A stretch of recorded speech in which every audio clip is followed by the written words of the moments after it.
يومي duukantii halkanii fi ifni guyyaa waliin fakkaatu. Namni barate diinii Islaam beekuu fi kan hin beekne waliin qixxaatu.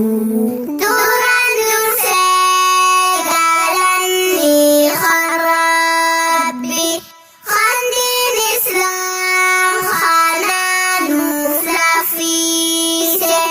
Galatooma haadhaa fi abbaan koo isintumaa darasaa nageesse. Allahan haa beekuu galata. Ustaaza koo kan diin na barsiise. Egaa Rabbii guddaati hirmaanna. Teessanii tan asirraan nu geesse.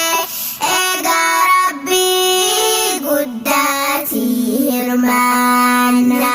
Teessanii tan barraan nu geesse.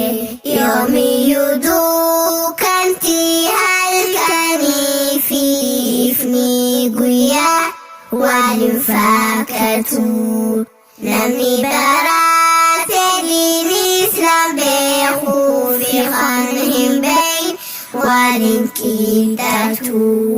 Seera qabaa Qur'aana dubbisu.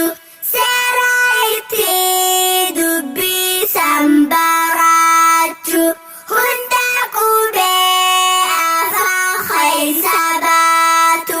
Tandarachuuf qabdu gabaabbaachuu. Sirriitti dubbisuudhaaf Qur'aana tajwiidaan bartee addaan baafachuu.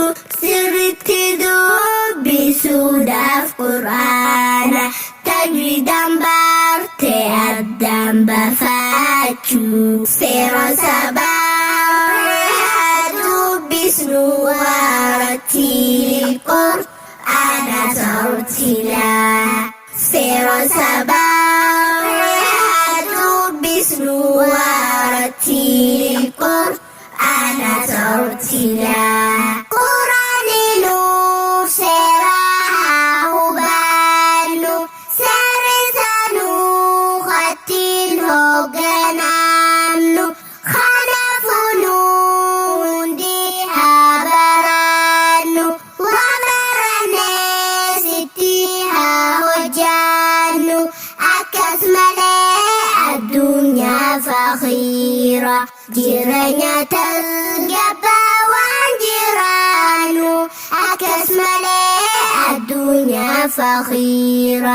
Jireenya tasgabbaa waan jiraannu. Yoomiyya duukantii halkanii fi ifni guyyaa waliin fakkaatu. Namni barate diinii Islaam beekuu fi kan hin beekne waliin qixxaatu. Yoomiyya duukantii halkanii fi ifni guyyaa waliin fakkaatu. Namni barate diinii Islaam beekuu fi kan hin beekne waliin qixxaatu. Barnoota tokkichummaan tawhiida. Hifzi Qur'aanaaf seera tajwiida. Hundee walii Islaamummaaf aqiida. Si keessatti barannee waa hunda. Galanni ustaazaaf madarasa.